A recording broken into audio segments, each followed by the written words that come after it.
Os quatro Evangelhos.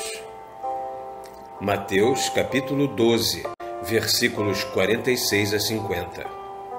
Marcos capítulo 3, versículos 31 a 35. Lucas capítulo 8, versículos 19 a 21. O irmão, a irmã e a mãe de Jesus são os que fazem a vontade de seu Pai, ouvindo a palavra de Deus e pondo-a em prática. Mateus. Estando ele ainda a pregar para a multidão, sua mãe e seus irmãos do lado de fora procuravam falar-lhe. Então, alguém lhe disse: tua mãe e teus irmãos estão ali fora, procurando-te. Respondendo a esse que assim falara, disse ele: quem é minha mãe e quais os meus irmãos? E estendendo a mão para os discípulos, disse: eis aqui minha mãe e meus irmãos. Porquanto, quem quer que faça a vontade de meu Pai que está nos céus, esse é meu irmão, minha irmã e minha mãe. Marcos. Sua mãe e seus irmãos, tendo vindo e ficado do lado de fora, o mandaram chamar. Ora, como a multidão o cercasse, alguém lhe disse: olha que tua mãe e teus irmãos te procuram. Ao que perguntou ele: quem é minha mãe e quais são os meus irmãos? E olhando para os que se achavam sentados ao redor de si, disse: eis aqui minha mãe e meus irmãos. Porquanto, aquele que fizer a vontade de Deus, esse é meu irmão, minha irmã e minha mãe. Lucas. Sua mãe e seus irmãos vieram ter com ele, mas não puderam aproximar-se dele por causa da multidão. Disseram-lhe então: estão lá fora tua mãe e teus irmãos, que te querem ver. Jesus, respondendo, disse: minha mãe e meus irmãos são os que escutam a palavra de Deus e a praticam.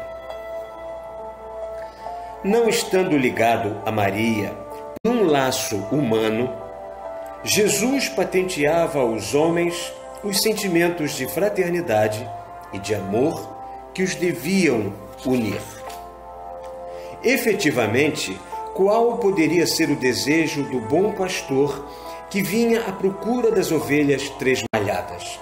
Qual poderia ser o seu objetivo? Reuni-las em torno de si. Todas, fossem quais fossem, eram dele bem-amadas. Sendo com relação aos homens, pela sua pureza e pelo seu poder, filho único do Pai, e vindo dizer-lhes: sois todos como eu, filhos de Deus, Jesus precisava demonstrar que punha em prática os ensinamentos que dava à multidão e provar que todos os seres humanos são de fato filhos de Deus e, por isso, irmãos dele, Jesus, enquanto caminham nas vias do Senhor. Referindo-nos a Jesus, acabamos de usar das expressões Filho único do Pai. Ele o era e é no sentido de ser, pela sua elevação espiritual, única relativamente a de todos os espíritos que se acham ligados ao vosso planeta, quem lhe preside os destinos. Desse ponto de vista, e comparado a vós outros, Jesus pode e deve, já o temos dito, ser considerado Filho único do Senhor. Sua essência pura, que nunca se desviou da linha do progresso, se aproxima da natureza do Criador universal. Seu poder ilimitado, sobre quanto concerne ao orbe terreno, participa do poder do Supremo Senhor, com o qual ele pela sua pureza, se acha em relação direta. Maria e os chamados irmãos de Jesus o foram procurar, induzidos pela influência espírita de seus anjos da guarda, e também levados pela ideia de que, devendo o Mestre atender à necessidade de alimentar o corpo, lhes cumpria ir à sua procura para esse fim. Conquanto fosse um espírito muito elevado, Maria estava, até certo ponto, submetida à matéria que a envolvia e não compreendia que Jesus pudesse resistir a tão grandes fadigas, sem tomar os alimentos que sustentam o corpo. Tinha ela a intuição da sua sorte futura, mas o passado se lhe apresentava como a voz, coberto por um véu, o véu da carne.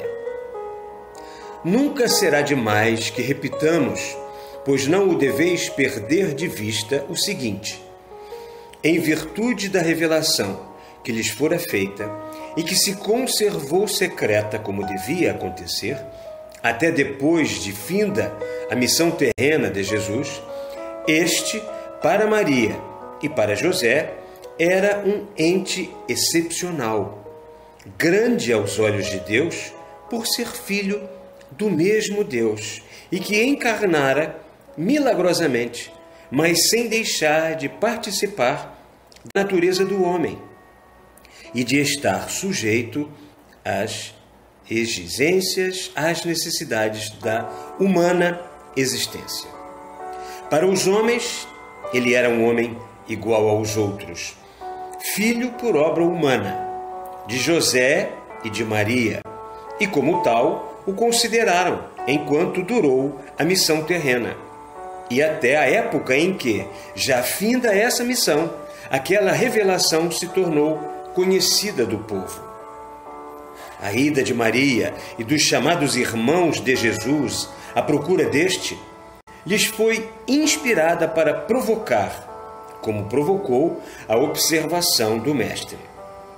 Ao que lhe dissera: tua mãe e teus irmãos te procuram.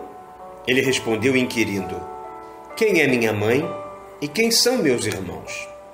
E acrescentou, apontando para os discípulos: eis aqui minha mãe e meus irmãos, pois aquele que houver feito a vontade de meu Pai, a vontade de Deus, esse é meu irmão, minha irmã e minha mãe.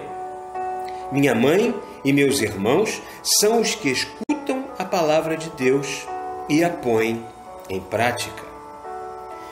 As versões de Mateus, Marcos e Lucas são exatas e se completam umas pelas outras.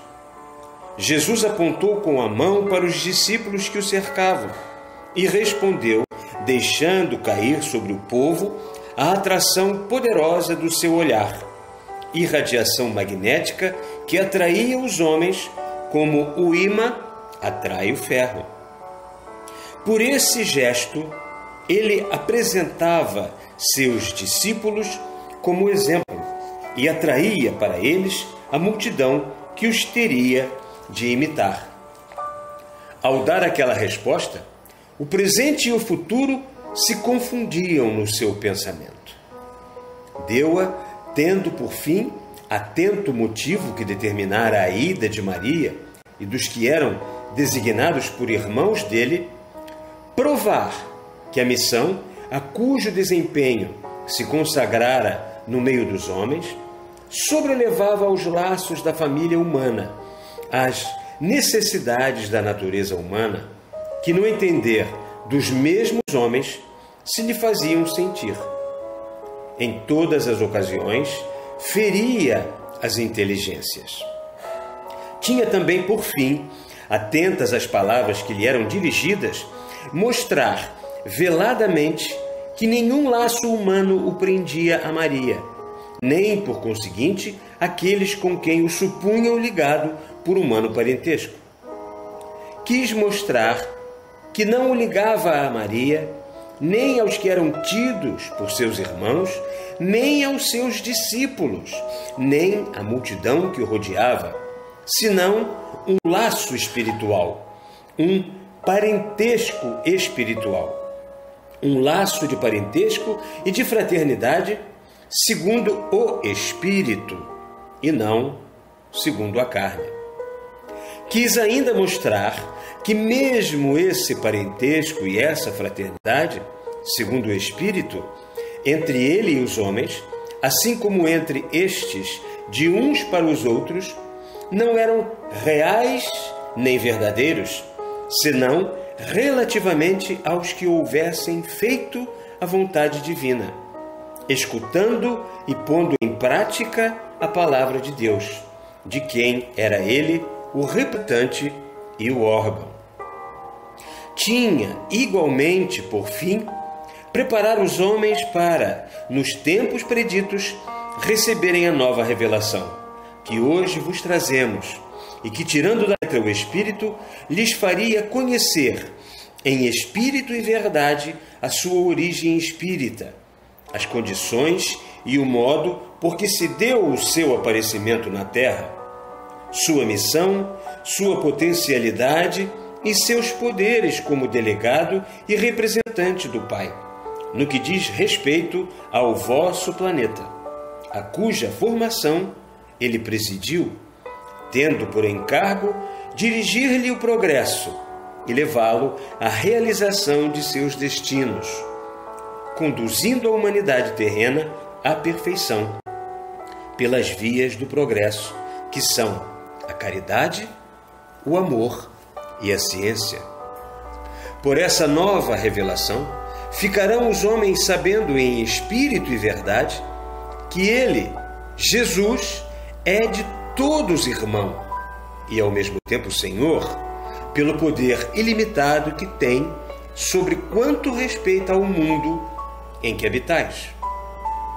Tinha, pois, também por fim preparar os homens para, quando chegasse o momento, abandonarem, esclarecidos pela nova revelação, a crença na sua divindade, crença que previa-o ele se havia de generalizar uma vez terminada a sua missão terrena, de acordo com o estado das inteligências, com as impressões, aspirações e interpretações humanas, assim como com as necessidades da época.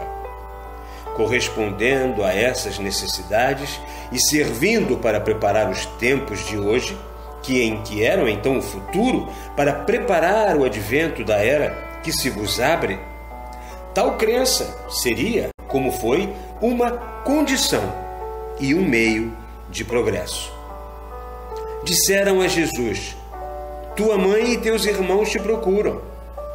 Confrontando essas palavras com estas outras de Mateus, não é esse o filho do carpinteiro? Sua mãe não se chama Maria? Não são irmãos Tiago, José, Simão e Judas? Com estas de Mateus, e todas as suas irmãs não se acham entre nós? Com estas ainda de Marcos, não é esse o carpinteiro, filho de Maria, irmão de Tiago, de José, de Judas e de Simão? E com estas mais de Mateus, e ele, José, não tinha conhecido quando ela pariu seu primogênito, ao qual deu o nome de Jesus? Pretenderam alguns homens, e ainda pretendem, poder afirmar que Jesus teve irmãos e irmãs por obra de José e de Maria. Há nisso um erro manifesto, que após as discussões travadas outrora, e mesmo nos dias de hoje, não mais devera reproduzir-se. Diante da nova revelação, no que respeita à origem espírita de Jesus, ao seu aparecimento na terra, à natureza e ao caráter da sua missão no passado, no presente e no futuro, à elevação e à pureza de Maria e de José, à natureza e ao caráter da missão que os dois desempenharam, auxiliando a obra do Mestre, semelhante erro tem que desaparecer dos debates e controvérsias humanas. Só aos olhos dos homens, mas não na realidade das coisas, existia parentesco próximo entre Jesus e os que eram chamados seus irmãos e irmãs. Em hebreu, a palavra irmão tinha várias acepções. Significava ao mesmo tempo o irmão propriamente dito, o primo co-irmão, o simples parente. Entre os hebreus, os descendentes diretos da mesma linha eram considerados irmãos, se não de fato, ao menos de nome, e se confundiam muitas vezes, tratando-se indistintamente de irmãos e de irmãs. Geralmente, se designavam pelo nome de irmãos os que eram filhos de pais irmãos, os que agora chamais primos irmãos. Os chamados irmãos e irmãs de Jesus eram, segundo o parentesco humano, que entre eles havia aos olhos dos homens, seus primos irmãos. Maria não era filha única. Tinha uma irmã, que também se chamava Maria, mulher de Cleófas e mãe de Tiago, de José, de Simão e de Judas, que os homens tratavam por irmãos de Jesus. Do mesmo modo, as chamadas irmãs deste eram suas primas co-irmãs, de acordo com o parentesco humano que, segundo os homens, havia entre elas e o Mestre. Que importaria aos homens que Jesus tivesse tido irmãos e irmãs na humanidade, uma vez que a essência deles não podia ser igual à do Mestre, Espírito perfeito, que encarnara para ser visto dos mesmos homens, tomando um perispírito tangível, com a forma ou aparência do corpo humano, adequada às necessidades e à duração de sua missão terrena. Tal, porém, não podia dar-se, e não se deu. Espíritos muito elevados, José e Maria, sofriam o constrangimento do envoltório carnal, que haviam aceitado, mas não estavam sujeitos a instintos de que já se haviam libertado. Exilados momentaneamente da verdadeira pátria, dela guardavam intuitivamente a lembrança e um único era o anelo de ambos: voltar para lá. Nunca se deve acompanhar o curso de um rio de águas impuras. Deixai que os ímpios desnaturem os fatos mais sérios. Repetimos, espíritos muito elevados, encarnados em missão, José e Maria, não experimentavam as necessidades carnais da humanidade. Intuitivamente preparada para a missão que lhe cumpria desempenhar, na execução daquela grande obra de regeneração, cujo desenlace constituiu exemplo para todas as raças humanas que a partir de então se sucederam, Maria foi e permaneceu sempre virgem.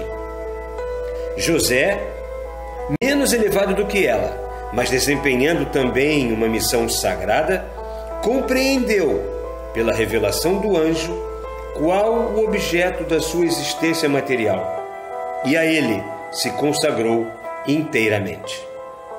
Com a locução filho primogênito, em que alguns homens se apoiaram para atribuir a Maria muitos filhos, verifica-se o que acabamos de apreciar com relação aos vocábulos irmãos, irmãs. As interpretações humanas truncaram em falso. Filho primogênito, o mesmo é que filho único, no verdadeiro sentido da palavra hebraica. Quando um único filho havia nascido, esse necessariamente era o primeiro. Ide ao texto hebreu, a língua hebraica, investigai a maneira por que os hebreus dela usavam e achareis a significação exata das palavras. Eles empregavam, indiferentemente na sua linguagem, a locução filho primogênito, tanto no caso de haver um só filho, como no de haver muitos, quando aludiam ao que primeiro nascera, quer outros tivessem nascido depois, quer não. No verdadeiro sentido da frase hebraica, a locução filho primogênito significa apenas que Maria não tivera antes outro filho. Jesus era, pois, o primogênito. O autor não previu as considerações e interpretações a que tal locução daria lugar. Sob este aspecto, sua contextura é efeituosa para o vosso entendimento. O versículo 25 do capítulo número 1 de Mateus teve por fim exclusivamente confirmar o que fora dito nos versículos 18 e 24, resumindo o que dele se deduz, isto é, que José não tomou parte alguma na concepção do Filho de Maria, nessa obra do Espírito Santo, que não se aproximara dela, que aquela concepção fora obra exclusiva do Espírito Santo. Já sabeis, pela revelação que vos fizemos, do modo por que Jesus apareceu na terra, o que significam estas palavras: concepção por obra do Espírito Santo. Assim, pois, a locução filho primogênito não objetivava senão certificar que Maria concebera sendo virgem. Absolutamente não foi empregada para exprimir a prioridade do nascimento de um irmão entre muitos, para registrar a primogenitura de um deles, fato que na vossa jurisprudência, política ou feudal, conferia, sob o título de direitos de primogenitura, certos privilégios ao irmão mais velho.